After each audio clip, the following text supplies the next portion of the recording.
Welcome to Centerpiece. It's that piece that which we embody or as we learn from others. Today, we are speaking to Professor Sa'diyya Shaikh. She is the director of the Center for Contemporary Islam at the University of Cape Town. And she delivered her inaugural lecture on August the 21st entitled Radical Critical Fidelity, Barzakhi Journeys in Islamic Feminism. Now, before I introduce her, I cannot go through all the publications because that's probably going to take up most of the segment. Let me just remind you that she is the author of the Women's Khutbah book, co-author along with Fatima, Seedat, Professor Fatima Seedat. This was published in 2022 by the Yale University Press. She's also the author of Sufi Narratives of Intimacy, Ibn Arabi, Gender and Sexuality, published by the University of North Carolina Press, and then the co-editor along with Daniel C. Maguire of Violence Against Women in Contemporary World Religions. This was published by the Pilgrim Press. Pleased to join me in welcoming in studio with us Professor Sa'diyya Shaikh. Assalamu alaikum and welcome. Wa alaikum salam. Thank you very much, Khadija, and thank you for your listeners. It's lovely to be here. You ran out from your class, we know, and hopefully your students are occupied wherever they are. But you know what we always say, there's a different energy when one is in a studio. Now, I was privileged enough to be able to attend this inaugural lecture on August the 23rd. And I think besides the contents, what set it apart is that it's the first time ever, I've been to one or two of those, that I saw that people had to bring in more chairs. The venue was packed. And no, it wasn't just for the food. It was a different atmosphere. We know that oftentimes these spaces makes one feel intimidated because it feels like it's set apart. It feels too academic. This has not been the nature of your scholarship. I'm going to slightly embarrass you by saying that our research shows that you are in the top 5 of scholars in your area of research. There's a reason why you decided to focus on gender and Islam. A lot of it also encompasses your personal journey as a woman. This lecture, there's a reason you take us through that, through your journey, how you get to this particular this focus, the focus of your research. Mm-hmm. Take us through that. Okay, thank you, Khadija. Actually, it was. I have to confess, actually, on public radio, it was one of the most difficult talks I'd ever had to write, the inaugural, because it's really about how one can convey,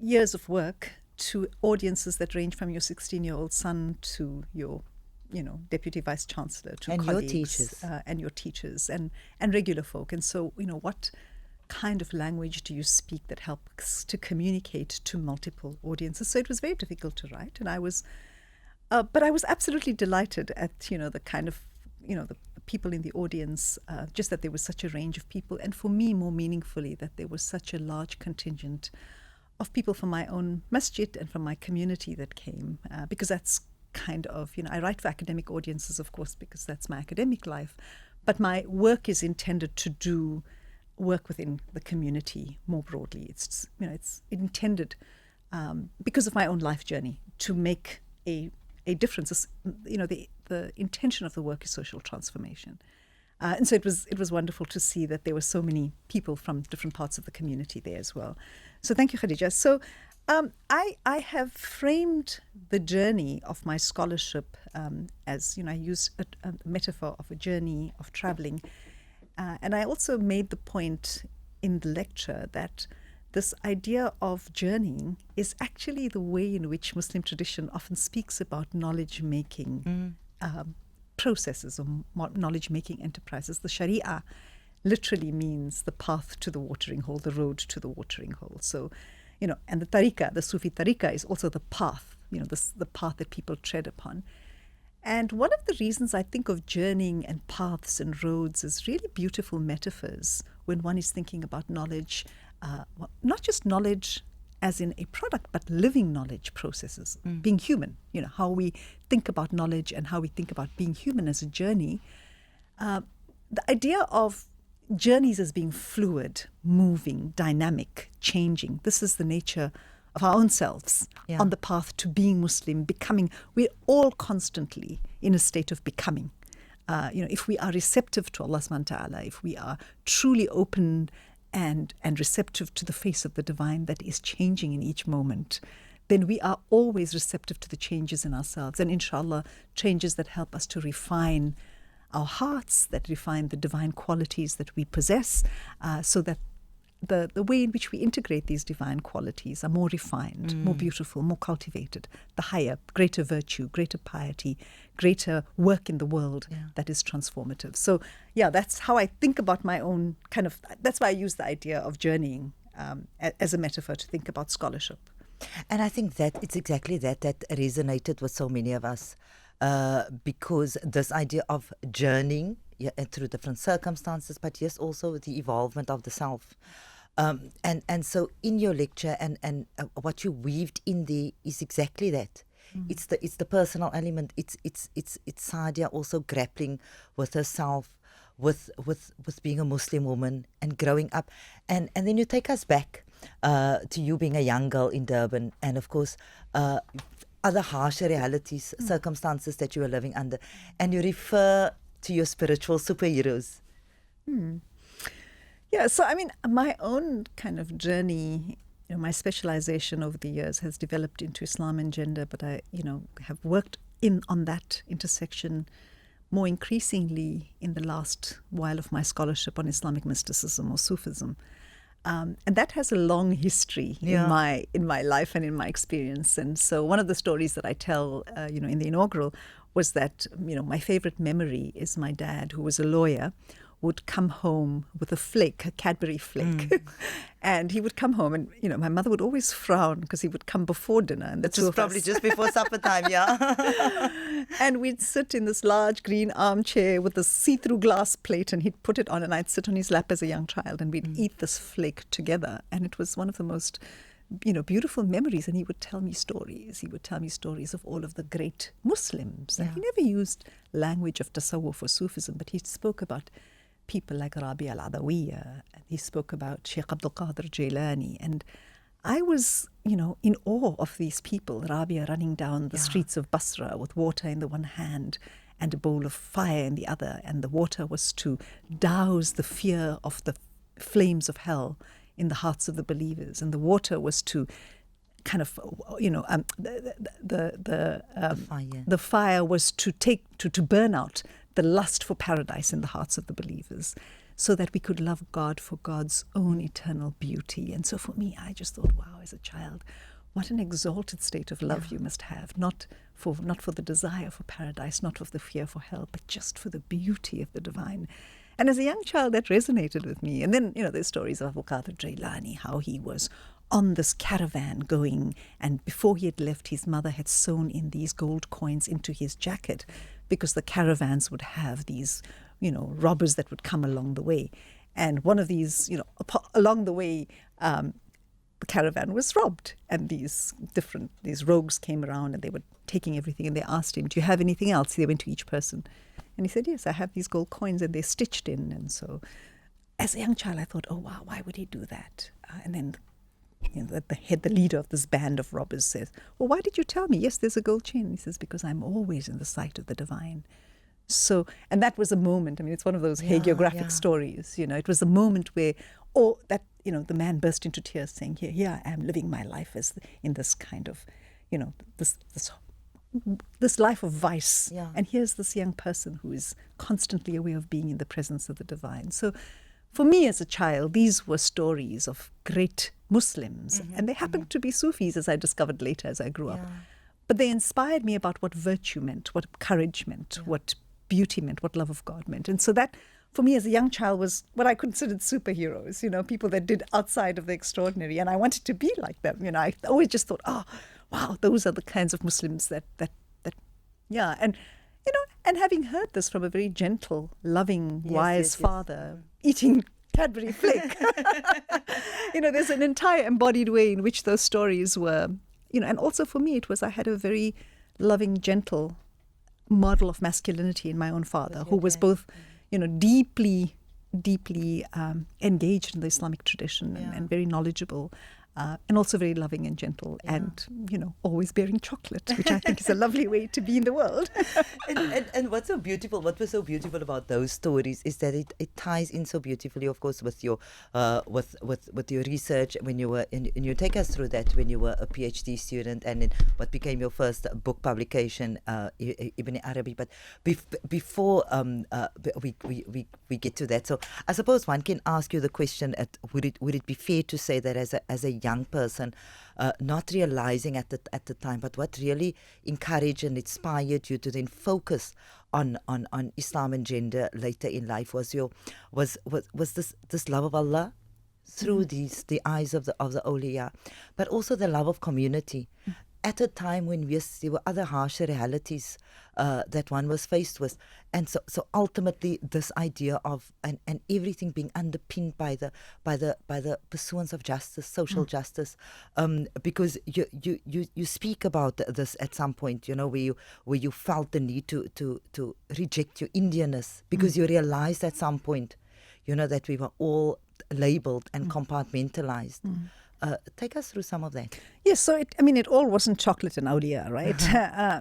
I also as a child was in madrasa where I was taught, how we needed to fear God. I was also, understood that, as I was grappling in my own community, that I was in a community in apartheid South Africa, which was classified Indian, who were both the recipients of sexism and racism, but were also perpetrators of racism and sexism. And so I grappled as a young person. We had lots of, I went to a madrasa where we were taught a particular idea of men being in charge. And so this was in deep, in tension with what I grew up with in my family, a very, very different idea of masculinity. But our community had these very interesting ambivalences and tensions within the community. And so I was grappling with that, but I was grappling also, like many of us, with the broader socio-political order. And so Islam then became, both as I was grappling with sexism in my own community, and I was grappling with racism more broadly within the community and outside of the kind of the ghettoized community I was in, the constant thing that became a companion, together with the kind of community of social justice Muslim activists that I got to know, was this idea of justice as being absolutely central, and God is just, and what it means to stand up in the way the Quran asks us as witnesses to God for justice.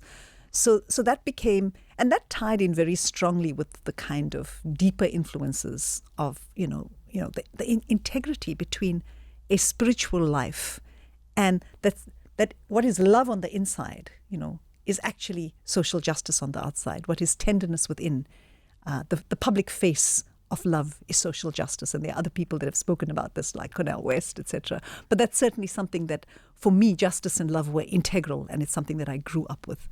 And so that kind of started my journey on Islam and, gender, and also, my realities, facing on the one hand these very exalted and liberating ideas of what it means to be a human being, and then really grappling with communities and cultural, forms that were deeply problematic. I was in a community in Durban where often, only the education of the son, the male son, would be prioritized, and women were seen and not given that kind of education.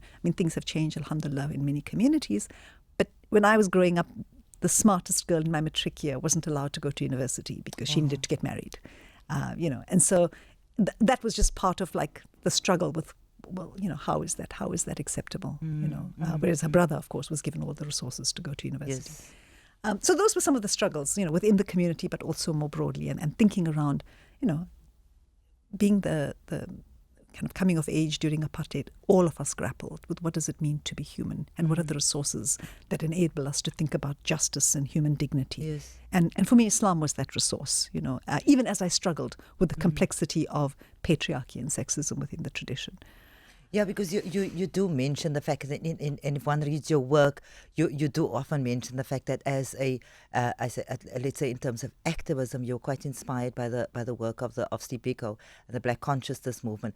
But what for you as a Muslim woman growing up was so imperative is that acknowledging and recognizing, as you said, all the other isms that exist, And of course, turning to gender, it being such an incredibly contested terrain, I suppose begs the question: did you even realize at the time when because you also speak about the fact that there was a time when you realized, look, I want to now continue with postgrad, and you realize that this is where I want to go with this. That you want to. And then, of course, one thinks about the term Islamic feminism and what, the stereotypes associated with that. Yeah. And I think what I'd like to recognize up front is that in any tradition, gender is a debated issue, right? So if we look at the tradition of Islam, we have the whole spectrum of positions. And we have to recognize that a tradition is a living, breathing phenomenon. Yeah. It's not like tradition gets handed to us like a baton and says, here's your tradition, live it. We engage in the process of engaging what we've inherited. We live it and we embody it in terms of the ayat on the horizon.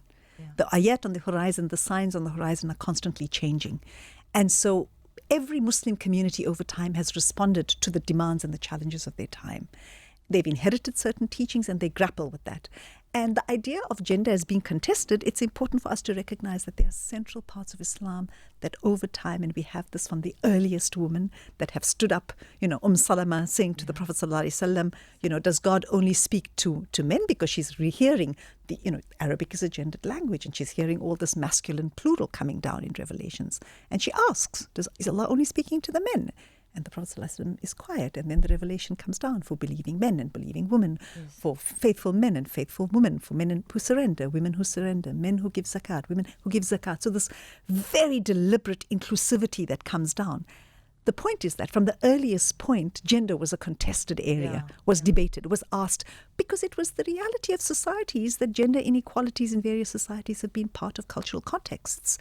And Muslim women have grappled with this in their own communities over time. And so we need to recognize that when we speak about gender, there are debates around this. And yes, there are central ethical principles that people that call themselves Islamic feminists or that are social justice activists that may not want the term feminism because there's often a baggage with that term, really speak to the centrality of social justice in the history and in the tradition and in the Quran.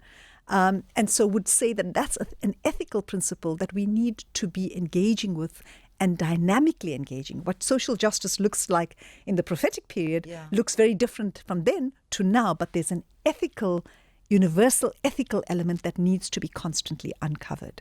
And so, for example, in the context of the Prophet ﷺ, we have slavery as what was normative in a time. And the Prophet constantly encouraged the freeing of slaves, but didn't abolish slavery because it was part of that social context. In our contemporary time, alhamdulillah, in most places slavery has been abolished because we've taken the dynamic evolution of this ethics of free slaves, actually, let's not have slavery. Yeah. So simultaneously, the ideas of gender have also evolved over time. And so what I also would like us to recognize is that gender is contested. What we choose to foreground, if we choose patriarchy, we need to understand what we're choosing. And I would argue that that's not the ethical, anything that posits one human being as superior to the other on the basis of some kind of biology, whether it's racism, sexism, is in my view an antithesis of the Quranic imperative of the absolute equality of human lives and the universal equality and the same access that every human life has to all of the virtues and all the possibilities for vices as well, and the choice. So that having been said, I also want to recognize that Muslim women experience the tradition in very different ways, right? There are some women, for example, that in communities that have very hierarchical norms or unjust norms or sexist norms, there are people that internalize that and they think that this is how I need to be a woman. And they live with that, and some of them have internalized it fully and will impose it on other women. Mm-hmm. And then there are those that actually, so they're quite complicit because there's some bargaining that happens there that works for them. And that could work if you have a benevolent patriarch, if you have a man that's a good man that, believes he's in charge, but is a good human being and so takes care, and that could work for some people. For others, it doesn't work. And benevolent people are not always, unfortunately, we're not surrounded by them. You have women that encounter this and decide to leave their community. They can't cope with the sexism, especially in our community, in this time, in this space. I'm seeing that with young people at university, they either buy into the whole traditional kind of very conservative thing, or the people that are really questioning, that really say that I can be the head of this society and that society, but when it comes to, going to the Jamaat Khana, there's a specific space that I need to be. My voice in Muslim organizations, or at least in some organizations, I can't have the same kinds of leadership. Why should the space that's supposed to be my most sacred self, the Jamaat Khana, for example, where I'm supposed to be elevated is a peripheral space, So I think that there's ways in which women then exit the tradition, right? And there's others that bargain with patriarchy. They bargain with the norms. They know how to manipulate power. And when you're not given explicit power, you learn to manipulate. So we have, I don't know if you know, but within the kind of Indian cultural tradition, you have the domineering mother-in-law that manipulates her son, the stereotypes, but those are actually interesting symptoms of patriarchy. You've got to manipulate power because you can't get it directly and honestly and openly. And so what does it look like? My question is, as part of an Islamic feminist imperative, and I can talk about feminism just now, but as somebody that's seeking justice, what does it look like to make power transparent, to recognize the full capacity of every life, and to treat each life with dignity and create relationships between people and within communities that enable the higher parts of ourselves to surface? And I would argue that patriarchy is actually the lower. Yeah. That sexism is the lower. I know you argue somewhere else that yes, of course, and patriarchy does not benefit anybody. There's a specific study that you did a few years ago when you yourself say in the study that you were actually quite surprised at yourself as a researcher at some of the results when it was a study of Muslim women in South Africa, and you were looking at how they navigated violent experiences and how they sort of managed this. Part of that, of course, is asking the question and trying to understand what does it mean to be human from a religious perspective. And so within this, what you discovered is that women have ordinary women, very dynamic interpretations of Islam, of Quran. For them, being Muslim is so core to their existence. That they find different ways in which to navigate these experiences of violence. Tell us a little bit about that, because from that you drew what became very central to your work, a particular theory, the tafsir of praxis. Yeah. So the study was part actually of a master's thesis, believe it or not, and then subsequently I developed it theoretically. But the idea of knowledge is being born in the embodied realities of people, because really often, the reason I called it a tafsir of praxis, I really wanted to understand how is it that people negotiate their realities when they're in abusive marriages, for example, and they've been, abused, physically abused, and there's been violence against women by their husbands. And I wanted to understand what were the realities, what were the religious narratives that either enabled or disabled that kind of violence. And I interviewed all of these women that had either been previously in marriages where they were abused, or were currently at that time still within such marriages.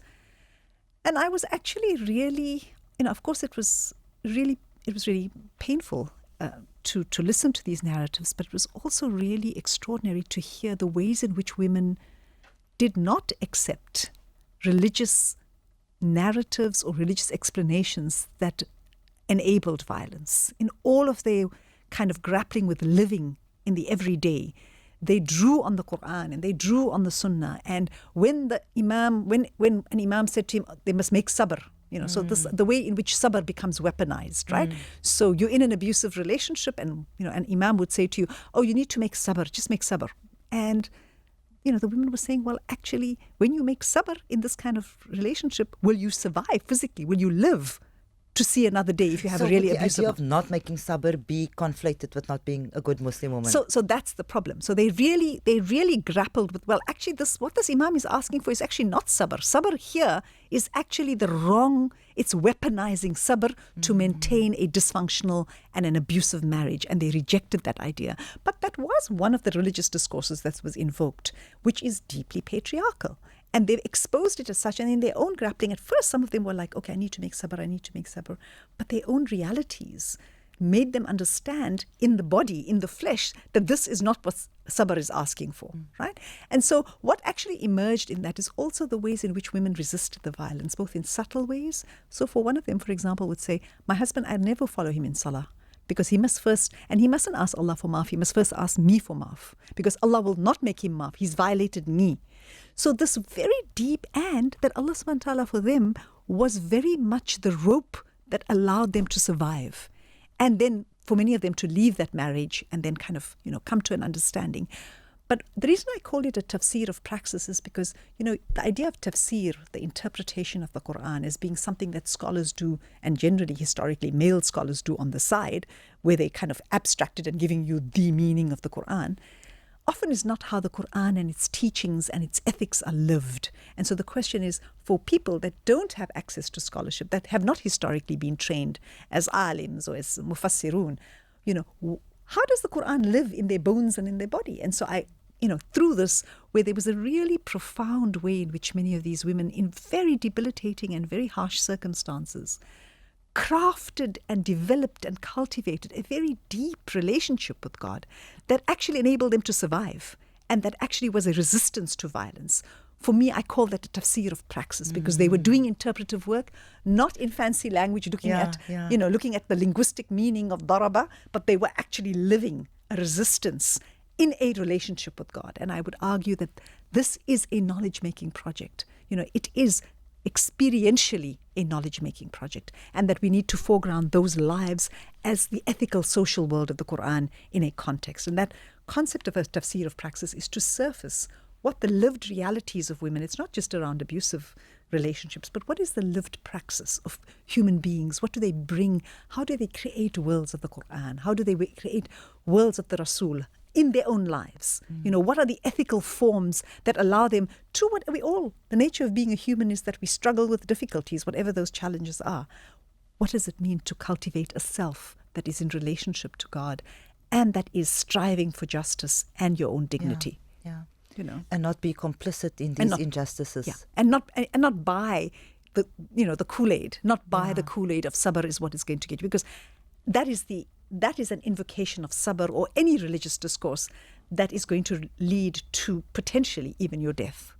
And in a way that's deeply problematic. We all know battered women who have died. Yes, of course. So it's a real resistance while making sabr. So is that, and then there was other imams. The majority of the women. I mean, this was there's a study done many years ago. At that time, however, one of the imams actually said there was one kind of progressive. I would call him progressive, but I would just say one wise imam that actually said, "Leave him, leave him. Just leave him. You're actually putting yourself in danger." But that was a minority voice. Yeah. The others were saying, okay, things like, "Oh, what do you do to make him so angry? How do you?" Which is blaming the victim. It's against the Quranic notion that every soul, you don't carry a mustard seed of weight of the responsibility of another soul. They were actually putting the responsibility for the violence, for somebody else's violence on the women. So those were deeply problematic, and I'm hoping, inshallah, that our ulama have evolved a lot in that time, that we're not hearing those kinds of narratives. But, those are some of the patriarchal kind of voices that women do hear when they go to seek counseling, or at least 30 years ago when they went to seek counseling, in the spaces that they found themselves. Well, and on the other hand, like you said, and those that have done studies to that effect, that so much of these ways of being and these ways of behavior have become so normalized, and that it becomes acceptable exactly because very often women find ways of navigating those spaces, and part of that for yourself as a scholar was also something which you say that becomes something that you need to recognize all the time, that this patriarchy and this misogynistic behavior, it exists within our communities. And women are harmed and women are diminished very often.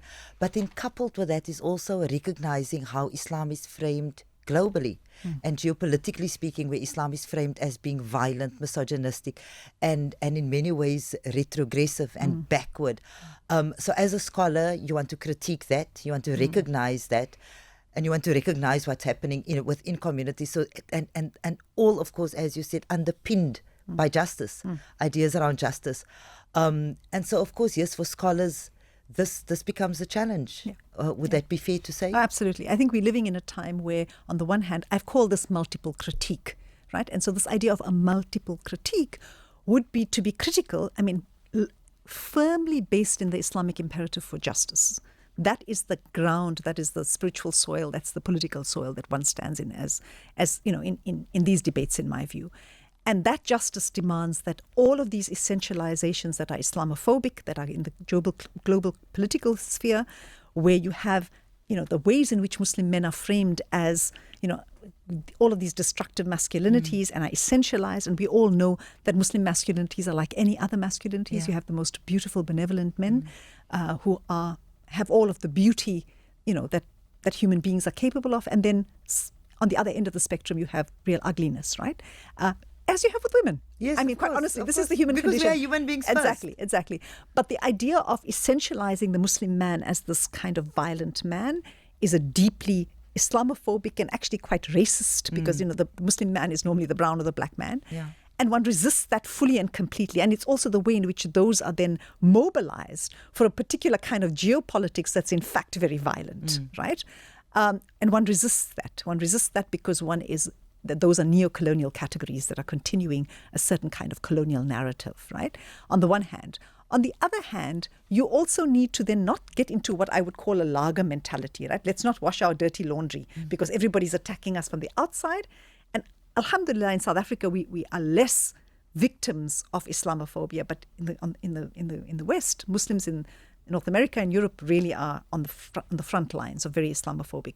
And so the normal propensity to want to kind of say, well, let's not then talk about the problems we have here because everybody's attacking us.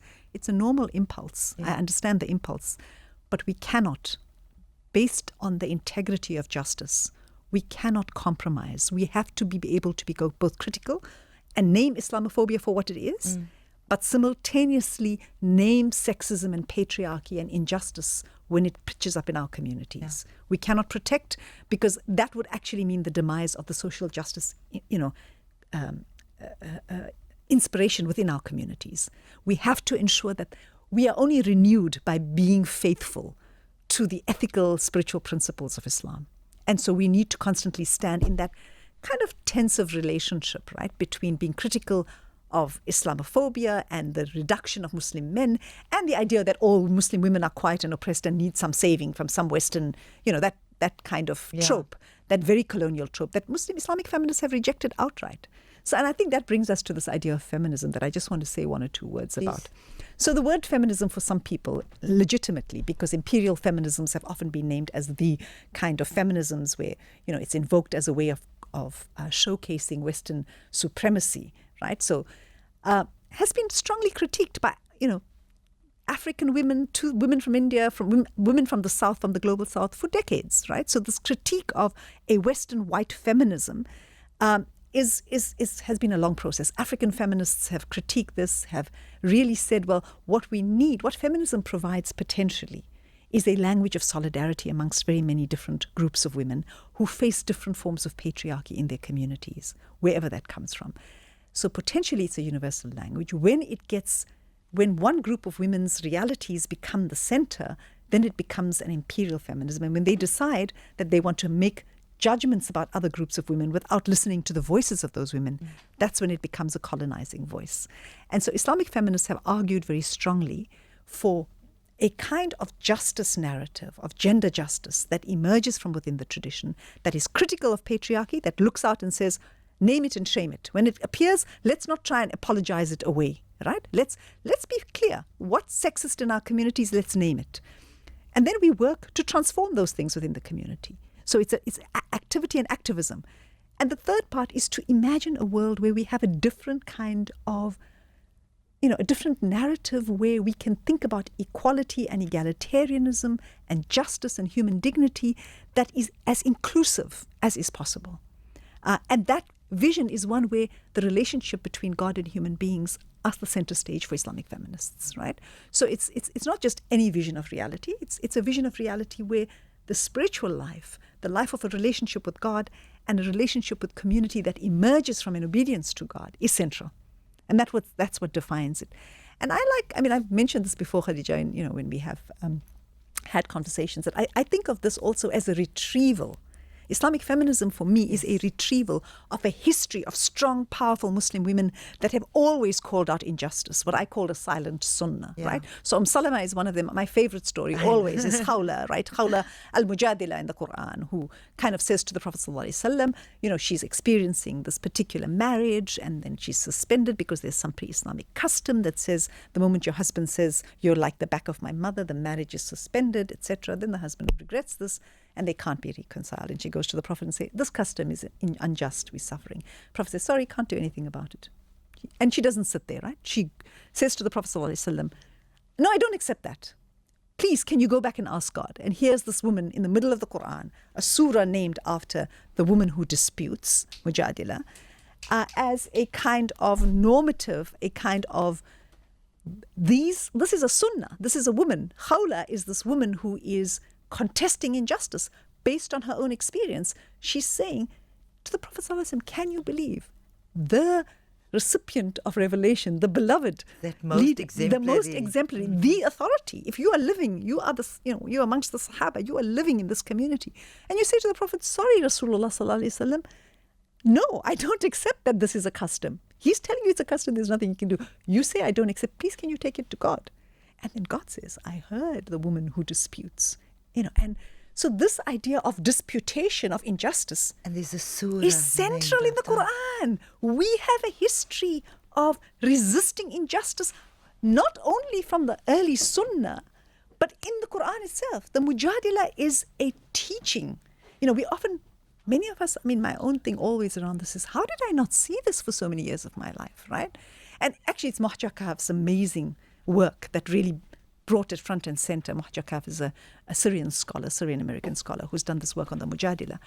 So this idea of having a resistance to justice from the beginning of our history is not only in the Sunnah, not only in the way when Salama's woman who's brushing her hair says, when the Prophet calls, oh people, when he calls people and the woman that's brushing, and she gets up to go and she says, no, he's calling the men. And Salama says, no, I am one of the people. I am amongst the people. So this idea of, no, we are central to the ummah of the Prophet ﷺ. We are central as believers and we are, we relate in those terms and we contest injustice. This is no fancy-pansy 21st century, 20th century movement. This movement for gender justice is an Islamic sunnah, a silent sunnah of women. And in fact, I think the Prophet ﷺ was, really negotiated this in all of the human, context that provided a very specific kind of face of what that would look like in the 7th century, was incredibly receptive to that, right? So for me, feminism is simply a contemporary language which allows us tools and solidarity with other women that are fighting struggles. And it's a feminism that is deeply critical of Western hegemony and deeply critical of, and to be fair, we can't also reduce all Western feminism. There are very culturally sensitive women from within the West that have recognized these histories of colonialism, that are doing very different kinds of feminism and can engage in dialogical or in kind of mutual relationships with women that come from diverse communities. And we engage because gender struggles are not just Muslim struggles. They're struggles of women in our community more broadly. And what does that look like? We can, and there's tools and there's languages and there's all kinds of solidarity. So for me, feminism is, I think it's really important for us not to get tripped up by that term because we encounter it in this kind of very problematic manner. That actually feminism is a set of tools that allow us to speak a language of resisting injustice. And it's not a woman's thing. Yeah. It's a human thing. Like, in the same way that racists are denuded of their humanity, a racist person is something of their own soul is destroyed by being a racist. In the same way, an abusive patriarch is deprived of something of their own soul when they behave in this manner. Because any kind of abuse of power of another human being is destructive to yourself as much as it's destructive to somebody else. And so we need to retrieve ways of engaging one another. And I'm developing in my work on tasawwuf, I'm developing this idea of a jamali ethics, right? Jamal is an ethics of beauty and love, but it actually is based in this idea of Allah subhanahu wa ta'ala in this, is the idea of a Rahman. There's some beautiful work in the book that we've published, co-published and co-edited, really, is a book of women's khutbahs, right? And in this beautiful collection, and I say it's beautiful not because we really have gathered together 21 women from around the world. And there is this one sermon that Ghazala Anwar has, which is called on Rahmah, and the idea that Allah subhanahu wa ta'ala, the Bismillah is the entry to the Quran. 113 of 114 verses begins with Ar-Rahman, Ar-Rahim. Allah subhanahu wa ta'ala says, call me by Allah or call me by Ar-Rahman. There's an elevation of Ar-Rahman. The Prophet ﷺ is called Rahmat al-Alameen, the Rahmah to all universes. What does Rahmah look like in our time? What does it mean to focus on Rahmah? Not to say, justice must always be birthed and contained by Rahmah, because that's it. And what kind of masculinity and what kind of femininities and what kinds of ways can we think about diverse ways that we engage the world? Through a Rahmanic lens, through a Jamali lens, through a lens of beauty and love and compassion and mercy. And for me, that's the essence of Islamic feminism. So when we have these toxic masculinities and I see these, young men being taken in by whoever's the new wave talking about masculinity as this very, kind of rugged masculine machismo, this is not the way of our Rasul, and this is not the way of the Rahman. We need to really think about what centers love, justice and compassion and relationality, care.